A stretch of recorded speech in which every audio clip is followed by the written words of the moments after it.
Paella, kailyan. Yan, Spanish dish. Ayan o. Ano Erbe? Sabi mo anong ko yan? Hipon. Hipon saka? Manok. Manok yan o. Ginisa lang. Yan. Kailangan carrots. Kamatis, carrots, saka at saka yung ano, paella. Yung ano na yun? Spanish dish. Beans. Kailangan ng green beans.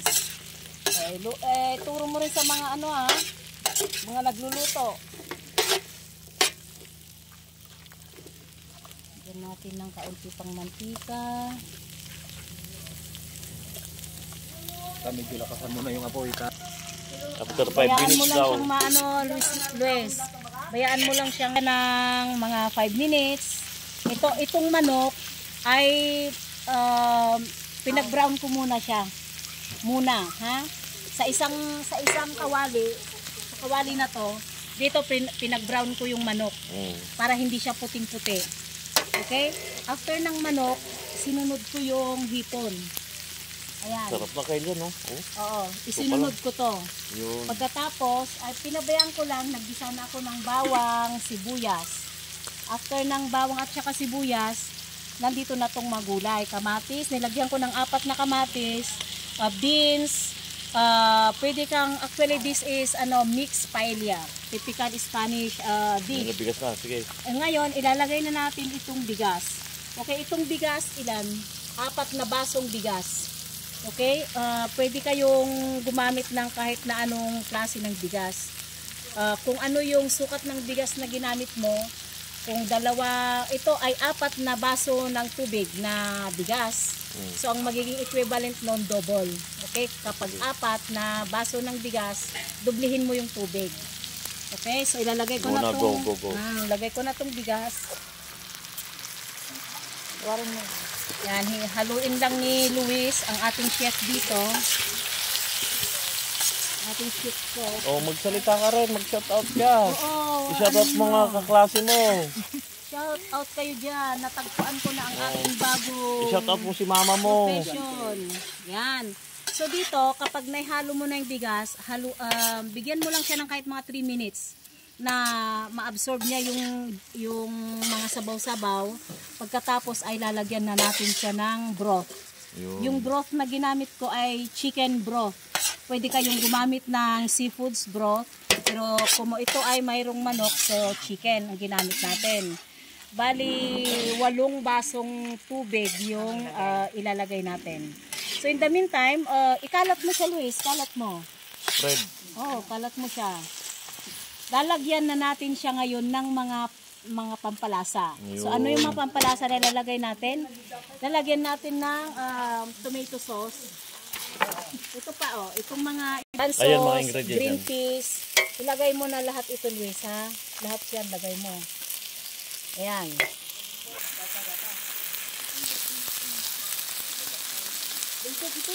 Ibagamot aja ikukuham, ano kuha? Magsalita ka rin.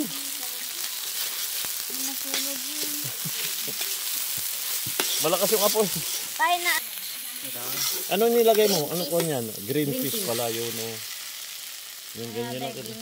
Tapos susunod ay green peas din. Asin. Pampalasa. Kailangan natin ng asin. Lagyan natin ng Spanish paprika. Sagana sa kailan mga ingredients para masarap. Spices. Lagyan natin yan. Ikalat mo muna, Luis. Lalagyan pa. Dog mga lakaman isang ito na. Isang tanda ko sa kusina. Tomato sauce. Ayan. Yan, ito naman tomato sauce. Ito hindi ko na 10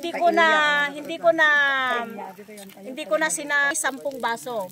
Gawin natin kapag ayaw nyong magsukat, ang technique nito, kailangan itong broth makuberan niya lahat yung rice. So ganito lang siya,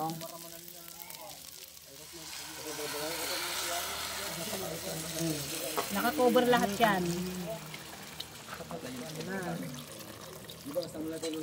Tapos pakuluan.